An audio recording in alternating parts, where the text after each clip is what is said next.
All right, today we're going deep, I mean literally deep, to uncover the incredible engineering it takes to build these massive structures right in the middle of the ocean. It all kicks off with what seems like a totally impossible question.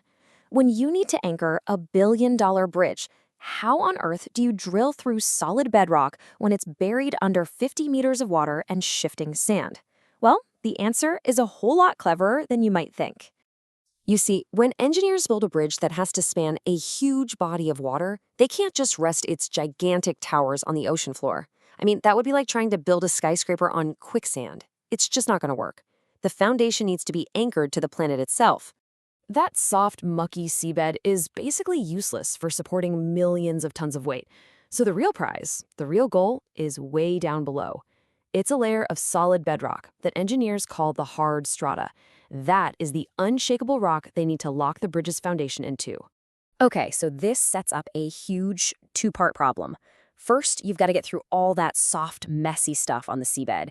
And second, once you finally get down to the bedrock, how do you possibly drill into it from so far below the surface? So let's tackle that first challenge, just punching through all those soft layers. This requires a very specialized piece of equipment, one designed to get that initial support structure all the way down to the rock. And the tool for this job is the viro hammer. Now, this thing doesn't just pound the steel casing into the ground with brute force. No, it's way smarter than that. It uses these intense, rapid vibrations to essentially liquefy the soil right around it, letting that massive steel pipe sink down with surprising ease. The process itself is pretty methodical. A crane lowers the first section of this hollow steel casing into the water. The viro hammer grabs on, starts vibrating, and drives it deep into the seabed. Once a section is almost all the way in, they lock a new one on top. And they just repeat this, over and over, basically building a giant metal straw down to the ocean floor. So the casing sinks deeper and deeper, section by section, through meters of mud and sand until, bam, thud, it slams to a dead stop. It has hit the hard strata. And at this point, vibration just isn't enough anymore. It has officially met its match. Okay, so when you hit a literal wall of solid rock, you have to switch from finesse to just overwhelming power. And for that, the engineers bring in the absolute hero of our story, the cluster hammer. Now, let me be really clear. We tend to think of drills as tools that cut these neat, clean holes. This is not that. A cluster hammer is designed for one thing, and one thing only, to completely and utterly obliterate solid rock. So how in the world does it do this? Well, it uses this devastating dual action. First, the entire drill head with these incredibly tough, powerful teeth is constantly rotating. But at the exact same time, it's delivering this relentless, high-speed hammering blow. Think of it like a jackhammer on steroids. The combined force of all that spinning and hammering is just way too much for the rock to handle. It doesn't get cut or drilled in a clean way. It gets pulverized, just shattered into this cloud of dust and tiny rock fragments. But this creates a whole new problem. You see, pulverizing the rock is an amazing feat of power, for sure. But the true genius of this system, the real secret, lies in solving the next problem. Breaking the rock is only half the battle. Now you gotta clean up the mess. I mean, think about it for a second. You're inside a narrow steel pipe 50 meters underwater, and you've just created a huge pile of rock dust at the bottom. How do you get it out? You can't exactly send a worker down there with a shovel.